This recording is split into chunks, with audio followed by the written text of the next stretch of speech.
ఓం నమ శివాయ. అందరూ ఎలా ఉన్నారు? నేను మీ దివ్య శర్మ కిచెన్స్కి స్వాగతం. ఈ మధ్య కొంచెం ఆరోగ్యం బాగోక రాలేదండి. నన్ను అభిమానించిన ప్రతి ఒక్కరికి నా ధన్యవాదాలండి. నా ఛానల్ని సబ్స్క్రైబ్ చేసి, లైక్ చేసి, షేర్ చేసి, కామెంట్స్ చేసి, వ్యూస్కి అందరికీ ప్రతి ఒక్కరికి పేరు పేరున ధన్యవాదాలండి. చాలా ఆదరిస్తున్నారు నన్ను. మీకోసం ఈరోజు చిన్న వంటకం, పెద్ద వంటకం ఏం కాదు. ఏంటంటే ఉల్లిపాయ పులుసు. ఉల్లిపాయ పులుసుతో కాంబినేషన్ శనగపప్పు పచ్చడి. నా తీరులో మీకు చూపిస్తున్నానండి. ఒకసారి దీనికి కావాల్సినవి చూపిస్తా. ఇంగ్రీడియంట్స్ కూడా చాలా తక్కువ ఉంటాయి. ఉల్లిపాయ పులుసుకి ముందుగా చింతపండు రసం తీసుకుని కట్టబెట్టుకోవాలండి. ఇందులోకి ఉల్లిపాయలు, సన్నగా కట్ చేసుకున్న ఉల్లిపాయలు, చీలికలు, పచ్చిమిర్చి, పులుసులోకి బెల్లం, అది కాకుండా దాంట్లోకి చిక్కదనం కోసం వరిపిండి, ఇందులోకి నేను మంచి టేస్ట్ కోసం కొద్దిగా అంతా 1 చెంచాడు ఆవాలు, 1/2 చెంచా మెంతులు దోరగా వేయించుకున్న పౌడర్ అండి.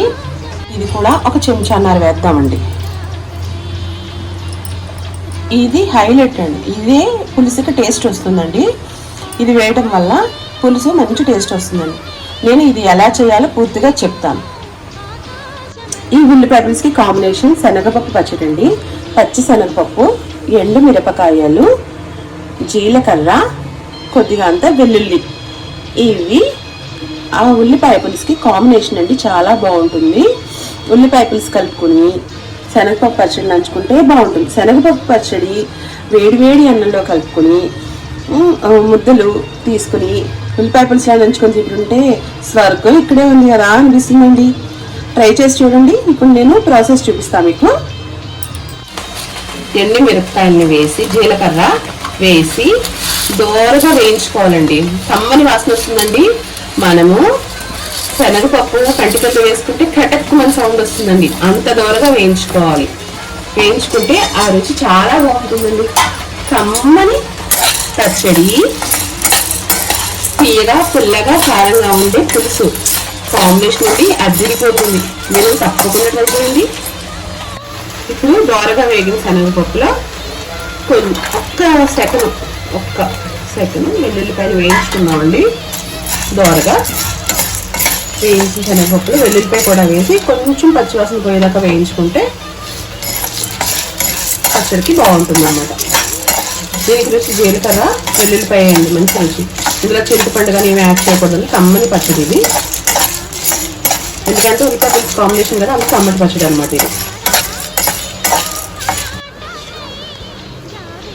ఇదిగోండి వేయించేసుకున్న ఇంగ్రీడియంట్స్ ఇవన్నీ నేను కొద్దిగా చల్లారనిద్దాము. చల్లారిన తర్వాత దీన్ని మెత్తగా గ్రైండ్ చేసుకోవాలి.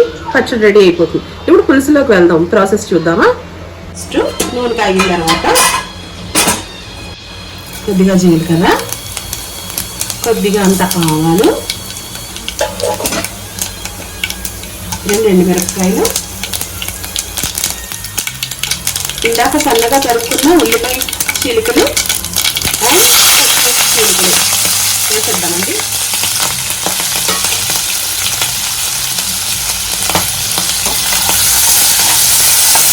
ఇలా వేసి వీటిని దోరగా వేయించుకోవాలండి. మళ్ళీ విడిగా పోపు పెట్టుకోవాల్సిన అవసరం లేదు. పోపుతో పాటు ఉల్లిపాయ తగ్గించేస్తాము. ఒక నిమిషం. ఉల్లిపాయ చూసారా దోరగా వేగిపోయింది. ఇప్పుడు దీన్ని మనం చింతపండు రసంలోకి వేసేసుకున్నామండి.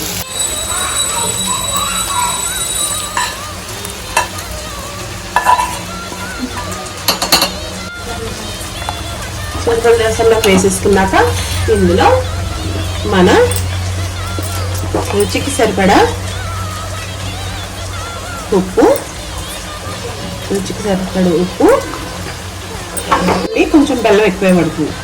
ఒక 2 బెల్లం ముక్కలు వేసేసేయాలండి.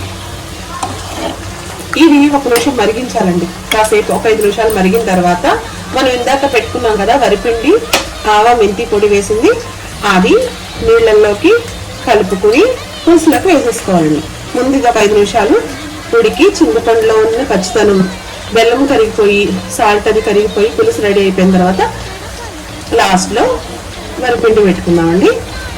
ఇప్పుడు 5 నిమిషాలు వదిలేద్దాం, ఉడుకుతూ ఉంటుంది. చూడండి మరుగుతుంది కదా పులుసు. ఇప్పుడు ఇందులోకి బియ్యం పిండి, ఆవాలు మెంతుల పొడి కలిపింది కదా, అది ఇలా నీళ్ళతో కలిపేసుకుని దీన్ని ఇందులో కలిపేసుకోవాలండి. ఇలాగా మొత్తం అంతా. ఇప్పుడు ఈ పిండి వేసిన తర్వాత చూసారా చిక్కబడుతుంది నెమ్మదిగా. ఈ పిండి వేసిన తర్వాత ఇంకొక 5 నిమిషాలు మరగనిద్దాం. మరగనిచ్చిన తర్వాత మనం ఉప్పు, పులుపు, తీపి, కారం సరిపోయే లేదా ఒక్కసారి అడ్జస్ట్ చేసుకోవాలండి. అంతే, రెడీ అయిపోతుంది. లాస్ట్లో కొత్తిమీర చల్లుకొని తీసేసుకోవడం. ఇంతే అండి ఉల్లిపాయ పులుసు. పూర్తిగా రెడీ అయిన తర్వాత మళ్ళీ చూపిస్తాను. పచ్చడి చేసుకున్నామండి. ఇందాక వేయించి పెట్టుకున్నా ఉన్నాయి కదండి శనగపప్పు, జీలకర్ర, వెల్లుల్లి, ఎండుమిరపకాయలు. అందులోకి తగినంత ఉప్పు కూడా వేసానండి. వీటిని మెత్తగా గ్రైండ్ చేసేసుకుందాం. పచ్చడి రెడీ అయిపోతుంది. ఇదిగోండి శనగపప్పు పచ్చడి రెడీ అయిపోయింది. ఇంతే అండి పచ్చడి, సింపుల్. వేయించిన శనగపప్పు, మిరపకాయలు, జీలకర్ర, వెల్లుల్లి, తగినంత ఉప్పు వేసుకుని మెత్తగా గ్రైండ్ చేసేసుకున్నాం. ఇదే పచ్చడి రెడీ అయిపోయిందండి. ఇదిగోండి పులుసు రెడీ అయిపోయింది. లాస్ట్గా కొత్తిమీర చల్లుకుని దించేసుకోవటమేనండి. మొత్తం కొత్తిమీర చల్లేసి ఈరోజు నేను చేసిన సింపుల్ రెసిపీ అండి. తొందరగా ఫాస్ట్గా అయిపోవాలనుకున్న రోజున ఇలా చేసుకొని తింటే టేస్ట్కి టేస్ట్, సమయం కూడా వృధా అవ్వదు అనమాట. ఉల్లిపాయ పులుసు, దాని కాంబినేషన్ శనగపప్పు పచ్చడి అమృతంలా ఉంటుంది. ట్రై చేయండి, తప్పకుండా మీకు నచ్చుతుంది, షూర్గా చెప్తున్నాను. ఈ వీడియో మీకు నచ్చినట్లయితే లైక్ చేయండి, షేర్ చేయండి, కామెంట్ చేయండి, మర్చిపోకుండా సబ్స్క్రైబ్ చేయండి. నేను మీ దివ్య శర్మ. నా ఛానల్ని ఆదరిస్తున్న ప్రతి ఒక్కరికి మరొక్కసారి హృదయపూర్వక ధన్యవాదాలు. ఓం నమః శివాయ.